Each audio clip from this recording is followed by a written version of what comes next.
Good morning students.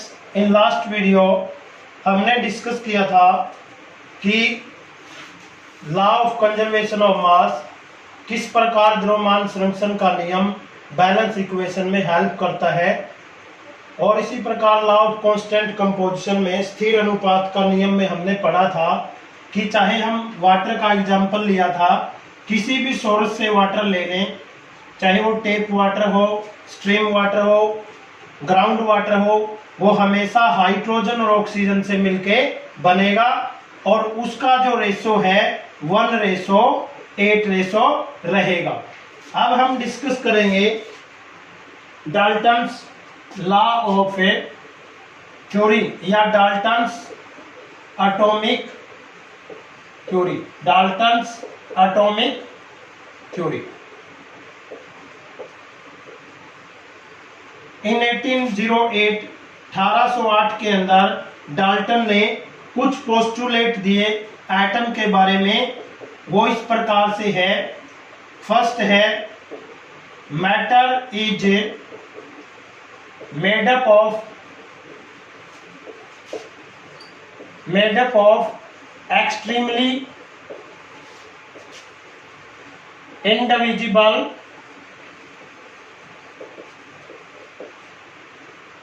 indivisible particles is called atoms। Means द्रव या पदार्थ जिन छोटे छोटे एक्सट्रीमली बहुत छोटे छोटे अविभाज्य कणों से मिलकर बना है उन्हें एटम्स कहते हैं। Second point, atom of the same element have identical shape, size and mass etc. Third, atoms of different element have different atomic mass।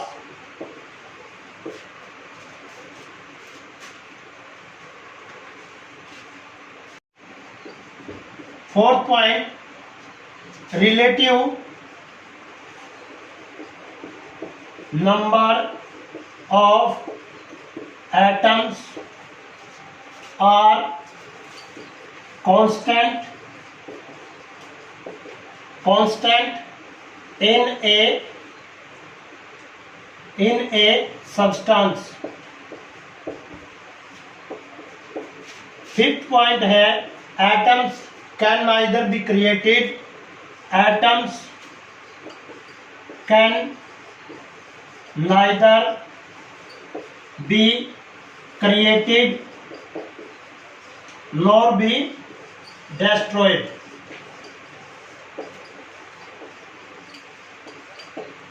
Repeat करते हैं इनको। Matter is made up of extremely indivisible particles is called atom. द्रव जिन छोटे छोटे कणों से मिलकर बना है उन्हें एटम कहते हैं। Atom of the same element, उसी परमाणु के समान तत्व जो कि साइज और आकार में समान होते हैं। एटम्स ऑफ डिफरेंट एलिमेंट, अलग परमाणु के अलग तत्व उनके मास में, साइज में, शेप में अलग होते हैं। रिलेटिव नंबर ऑफ एटम और कांस्टेंट फिक्स होते हैं किसी भी सब्सटेंस के अंदर। जैसे वाटर के अंदर हाइड्रोजन और ऑक्सीजन फिक्स होते हैं। Atoms can neither be created nor be destroyed। Now we will discuss about atomic mass। In fourth chapter we discuss about atomic mass। It is the sum of number of neutron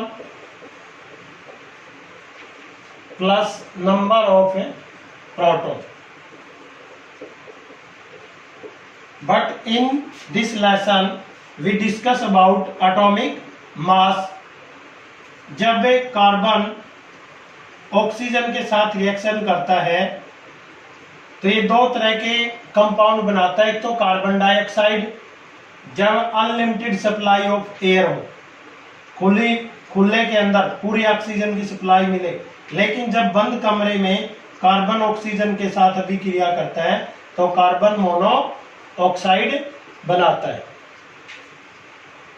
monoxide gas बनाता है।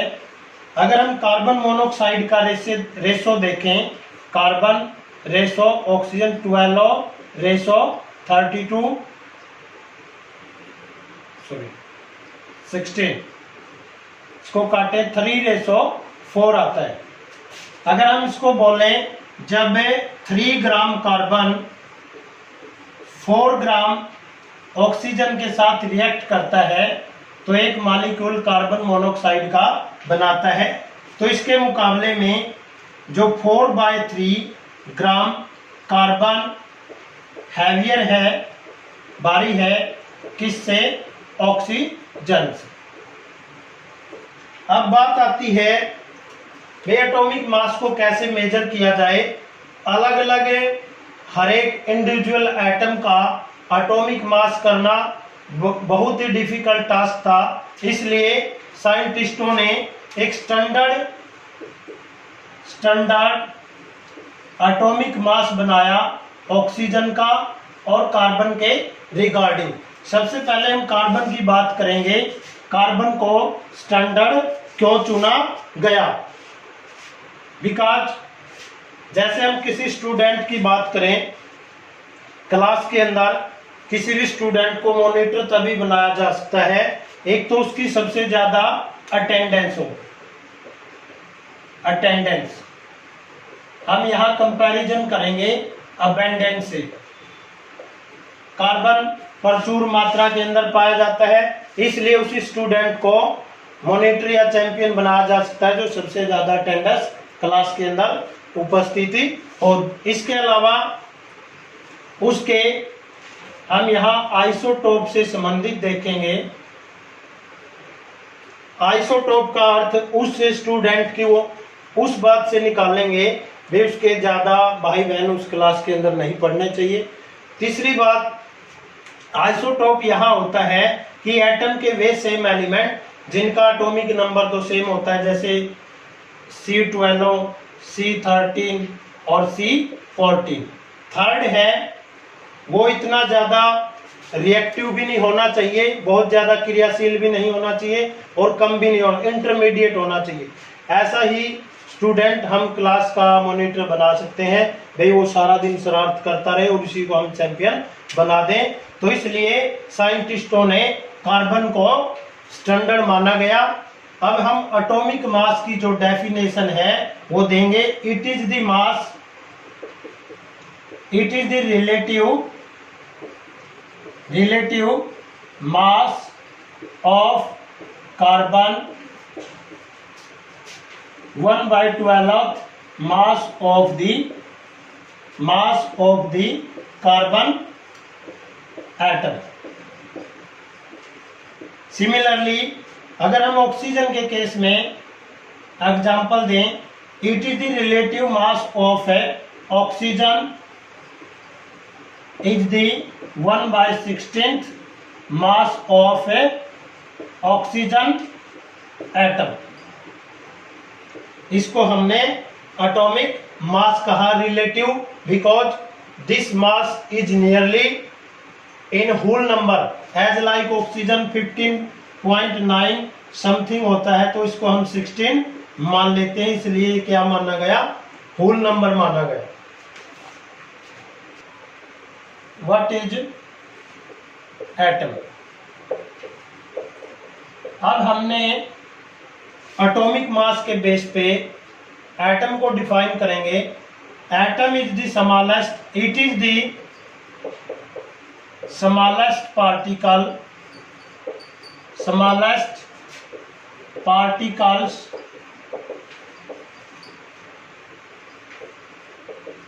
which has no independent existence means जिसका स्वतंत्र अस्तित्व नहीं होता, ऐसा छोटे से छोटा कण जिसका अपना स्वतंत्र अस्तित्व नहीं होता। Second definition of what is molecules.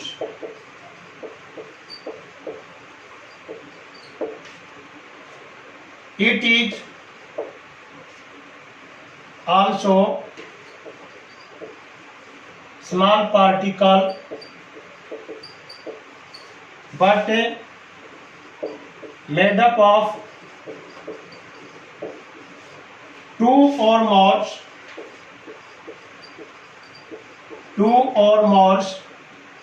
atoms which has independent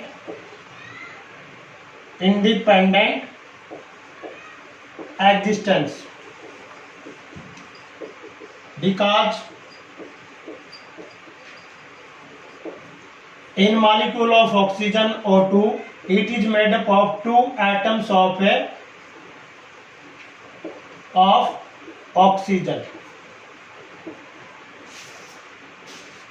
Now we discuss about third question, what is atomicity. What is atomicity? Example के तौर पर अगर हम ओजोन की बात करें, what is atomicity. Question third है, it is the total number of atoms present in a molecules. Example, hydrogen molecule, its atomicity is 2 because it is made up of two atoms of a hydrogen. Similarly, ozone O3, it is made up of 3 atoms of a oxygen.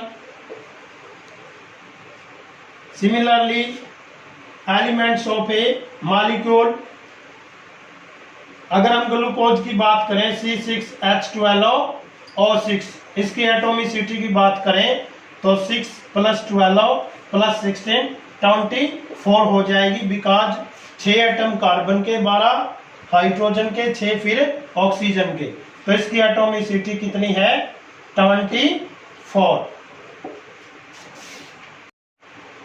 What is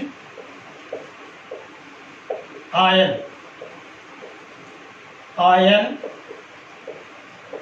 क्या है? We know that